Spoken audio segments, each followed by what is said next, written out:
গণিত ক্লাস 3-এ আপনাকে স্বাগতম। গণিত ক্লাস 3-এ আজকে আমরা এমন কয়েকটি গুরুত্বপূর্ণ অঙ্কের সমাধান করব যেগুলো বিগত বছরগুলোতে এসেছে এবং পরবর্তী প্রাইমারি পরীক্ষাতেও আসতে পারে।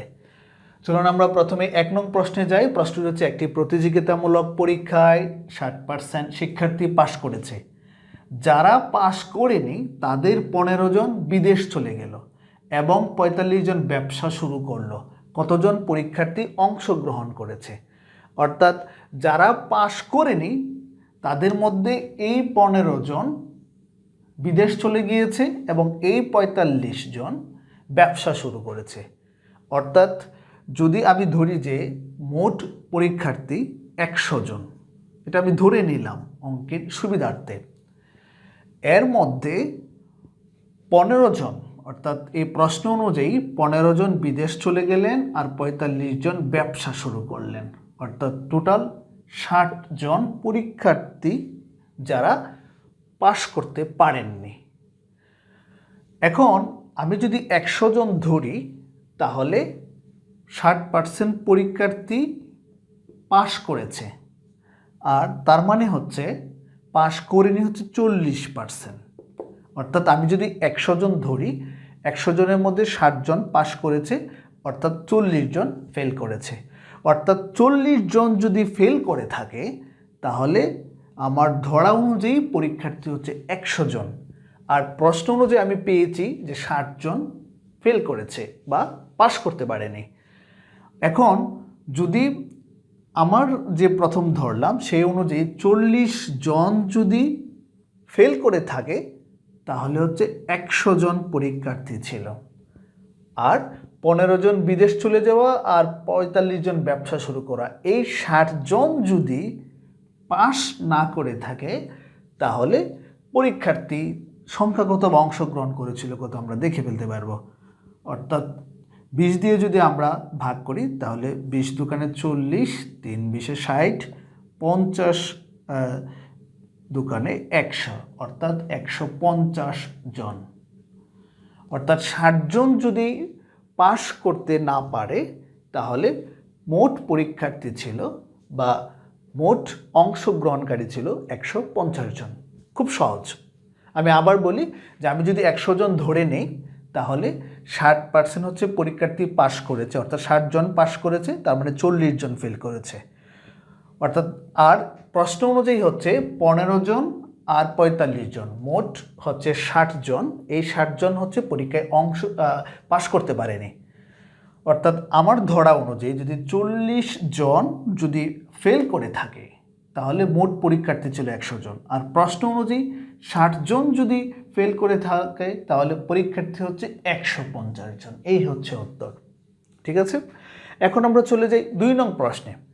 একটি সংখ্যা 650 হতে যত বড়, 820 হতে তত ছোট। অর্থাৎ এই দুটি সংখ্যার মাঝামাঝি সংখ্যাটা হচ্ছে তাদের মধ্যবর্তী সংখ্যা এবং সংখ্যাটি কত, তাহলে আমরা এই দুটি সংখ্যাকে যোগ করে ফেলি। 650 আর হচ্ছে 820 সমান হচ্ছে 7, 14, অর্থাৎ 1470। এখন এই 1470কে যদি আমরা 2 দিয়ে ভাগ করি তাহলে আমরা সংখ্যাটি পেয়ে যাব। 2 দিয়ে ভাগ করলাম, 7 দোকানে 14, 3 দোকানে 6 আর হচ্ছে 10, 5 দোকানে 10, 735। অর্থাৎ দেখুন যে 650 হতে 735 যত বড়, 820 হতে 735 তত ছোট। এভাবে সহজে আমরা এরকম অঙ্ক কিন্তু বারবারই আসে। যেই সংখ্যায় থাকুক এই দুটি সংখ্যা যোগ করে 2 দিয়ে ভাগ করে ফেলবেন, যেটা হবে সেটাই হচ্ছে সঠিক উত্তর।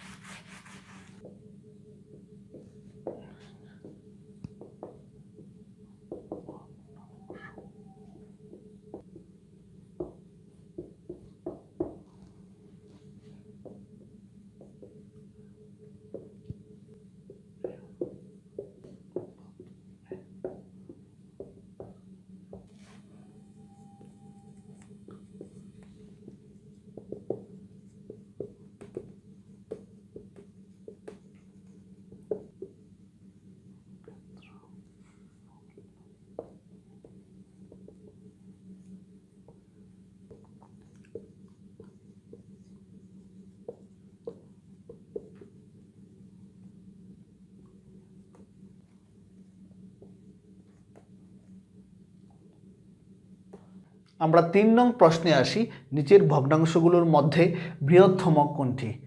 এইরকম প্রশ্ন, বৃহত্তম কোনটি অথবা ক্ষুদ্রতম কোনটি, এরকম প্রশ্ন প্রায় প্রত্যেক প্রাথমিক বিদ্যালয়ের সহকারী শিক্ষক নিয়োগ পরীক্ষায় আসে। এখন এই অঙ্কগুলোর সমাধান করার জন্য অনেকেই অনেক ধরনের কৌশল বলে, তবে আমার কাছে মনে হয় আপনি খুব সহজেই পারবেন আমি যেইভাবে করি। দেখুন 4 7 4.0, তাহলে হচ্ছে 5 7 35, এখানে থেকে হচ্ছে 5 দশমিকের কারণে 0, 7 7 49, এখানে 1, এতটুকুই। অর্থাৎ দশমিকের পরে 2 অঙ্ক পর্যন্ত আমরা প্রত্যেকটি করব, দ্রুত করে ফেলবো, তাহলে আমাদের হয়ে যাবে 8 5 দশমিকের দিয়ে 0, 6 8 48, এখানে 2 দশমিক দিয়ে 0, সেটা হচ্ছে 8 দুগুণে 16, এখানে থাকবে যা থাকে থাকুক। 11 দিয়ে হচ্ছে 7 0 6 66, এখানে হচ্ছে 4 0 3 11 33, যা থাকে থাকুক। এখানে হচ্ছে 3 দিয়ে 2 এর 0.0, তার মানে হচ্ছে 3 6 18, 2 দশমিক দিয়ে 0, 3 6 18, যা থাকে থাকুক। দেখুন আমি এখন করে ফেললাম, অর্থাৎ প্রত্যেকটাকে আমরা 0.2 অঙ্ক পর্যন্ত ভাগ করে যাব, অর্থাৎ ভাগফলে 0.2 অঙ্ক পর্যন্ত যাব, তাহলেই কিন্তু আমরা সংখ্যাটি বৃহত্তম না ক্ষুদ্রতম সেটা খুব সহজেই নির্ণয় করতে পারবো। দেখুন এইটার উত্তর পেলাম এটা, এইটার উত্তর পেলাম এই অংশটা, গয়ের উত্তর পেলাম এই অংশটা, এবং ঘয়ের উত্তর পেলাম এই অংশটা। এখন কোনটি বৃহত্তম? 0.57, 0.62, 0.63, 0.66, উত্তর হচ্ছে এটি। এখন যদি বলা হয়, আমি যদি এইভাবেই এরকম আসে যে ভগ্নাংশগুলোর মধ্যে ক্ষুদ্রতম কোনটি, তাহলে কিন্তু আমি এখানেই উত্তর করতে পারবো যে 0.57, এটি হচ্ছে ক্ষুদ্রতম। ঠিক একইভাবে যদি কোন ভগ্নাংশগুলোর মধ্যে বৃহত্তম কোনটি বা ক্ষুদ্রতম কোনটি আপনি যদি এইভাবে করেন, দ্রুততম সময়েই করতে পারবেন প্র্যাকটিস করলে, তাহলে ভুল হওয়ার সম্ভাবনা কম। অনেকেই বলে যে আড়াআড়ি গুণ করে দেখার জন্য, আড়াআড়ি গুণ করে দেখার জন্য, এগুলো মাঝে মধ্যে আপনার ভুল হওয়ার সম্ভাবনা আছে, কিন্তু এইভাবে ভুল হওয়ার কোনো সম্ভাবনা নেই, এবং আপনি খুব সহজেই করতে পারবেন যদি দ্রুত করেন, প্র্যাকটিস করলে সেটা ঠিক হয়ে যাবে। তা আমি চাইবো যে আপনারা এইভাবে করবেন। 4 নং প্রশ্নে আসি। 4 নং প্রশ্নে হচ্ছে a অনুপাত b ইকুয়াল টু 4:7 এবং b অনুপাত c ইকুয়াল টু 5:6 হলে a অনুপাত b অনুপাত c অনুপাত কত? এইরকম প্রশ্ন কিন্তু প্রাইমারি সহকারী শিক্ষক নিয়োগ পরীক্ষায় বারবার এসেছে আর বারবার আসবেও। এখন এইরকম অঙ্ক যদি আসে তাহলে আপনি কিভাবে সমাধান করবেন?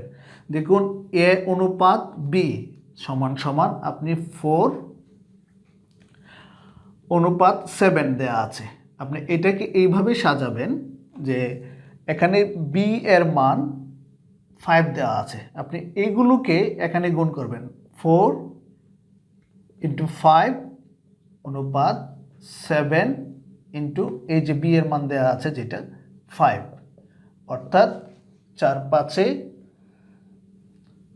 20 অনুপাত 35। আপনি একইভাবে এই যে এইটা দেয়া আছে b অনুপাত c, অর্থাৎ কত আছে 5:6, 5:6। এখন এই b অনুপাত c, এটা কিন্তু এখানে b এর মান দেওয়া আছে 7, আপনি এই 7 দিয়ে এই দুটাকে গুণ করবেন। আগে আমরা গুণ করেছি b এর এই 5 মান দিয়ে এই দুটোকে, আর এখন আমরা এই b এর 7 মান দিয়ে এই দুটোকে গুণ করব। তাহলে কি দাঁড়াবে যে 5 ইন্টু এই 7 অনুপাত এই 6 ইন্টু এই 7। ওকে, তাহলে দেখি কি হয়, 5 7 35 অনুপাত 6 7 42। অর্থাৎ দেখুন এটা হচ্ছে এ, এটা হচ্ছে বি, আর এটা হচ্ছে সি। তার মানে হচ্ছে সুতরাং এ অনুপাত বি অনুপাত সি ইকুয়াল টু 20 অনুপাত 35 অনুপাত 42, অর্থাৎ 42। আমি আবার বলছি, যদি এইরকম অঙ্ক পরীক্ষার মধ্যে আসে তাহলে আপনি প্রথমে এই অংশটাকে এ অনুপাত বি, এই অংশটাকে দেখবেন যে এখানে বি এর মান যত আছে এটা দিয়ে এই দুটাকে গুণ করবেন, তারপর বি এবং সি এর যে অনুপাতটা দেয়া আছে এটাকে আপনি এখানে যে বি দেয়া আছে, বি এর মান 7, এই 7 দিয়ে এই দুটোকে গুণ করবেন, গুণ করলে আপনি এ অনুপাত বি অনুপাত সি এর মান পেয়ে যাবেন। সুতরাং এটাই হচ্ছে উত্তর। আমরা 5 নং প্রশ্নে আসি। 5 নং প্রশ্নটা আপনি একটু বোঝার চেষ্টা করবেন, তাহলেই উত্তর দিতে পারবেন। কারণ হচ্ছে জ্যামিতি থেকে যে প্রশ্নগুলো আছে এই প্রশ্নগুলো যদি আপনি ভালোভাবে বোঝার চেষ্টা করেন তাহলে খুব সহজেই এবং দ্রুত আপনি উত্তর করতে পারবেন। একটি সরল রেখার উপর অঙ্কিত বর্গের ক্ষেত্রফল ওই সরল রেখার 1/4 উপর অঙ্কিত বর্গের ক্ষেত্রফলের কত গুণ? একটি সরল রেখার উপর অঙ্কিত বর্গের ক্ষেত্রফল, এতটুকু আমার হয়ে গেল। ওই সরল রেখার 1/4, অর্থাৎ এই সরল রেখাটা আমরা প্রথম যে সরল রেখাটা এঁকেছিলাম সেটাকে আমরা 4টা ভাগ করি, 1 2 3 4, 1 2 3 4, 4টা সমান অংশে ভাগ করলাম। ভাগ করার পরে যে আমরা বর্গগুলো আঁকতে পারবো, এখানে এই কথাটাই বলা আছে যে একটি ওই সরল রেখার 1/4 উপর অঙ্কিত বর্গের ক্ষেত্রফল এর কত গুণ। দেখুন এখানে যদি আমরা 4টা আঁকতে পারি, এখানেও 4টা আঁকতে পারবো, তারপরে এখানেও 4টা আঁকতে পারবো। সমান হয় না, কিন্তু যেহেতু আমি মার্কার দিয়ে লিখছি, দেখুন কতটি হলো, 4 4 4 4, 4 4 সমান সমান 16টি। অর্থাৎ আমি আবার বলছি যে সরল রেখা প্রথমে একটা নিয়েছিলাম, এটার উপর একটা বর্গ আঁকলাম, এবং প্রশ্নের মধ্যে বলা আছে যে সরল রেখাটার 1/4 অর্থাৎ 4/1 উপর যে বর্গটা আঁকবেন, এইরকম বর্গ যদি আমার এই বড় বর্গটার মধ্যে আঁকি তাহলে ক্ষেত্রফলের কত গুণ হবে, অর্থাৎ 16 গুণ হবে। অর্থাৎ জ্যামিতির ক্ষেত্রে আপনার এইভাবে যদি এঁকে আপনি উত্তরটা খুঁজেন তাহলে নির্ভুল উত্তরটা আপনি খুব সহজেই পাবেন। গণিত ক্লাস 4-এ আরও কিছু গুরুত্বপূর্ণ গণিতের সমাধান নিয়ে আসব, সেগুলো অবশ্যই দেখবেন। পাশাপাশি এই চ্যানেল থেকে অন্যান্য বিষয়ের যে লেকচারগুলো দেয়া হচ্ছে এগুলো আপনি ভালোভাবে দেখে নিন, কেননা এই সবগুলো দেখলেই আপনার প্রাইমারি সহকারী শিক্ষক নিয়োগ পরীক্ষার ভালো একটা প্রস্তুতি হয়ে যাবে। ভালো থাকবেন।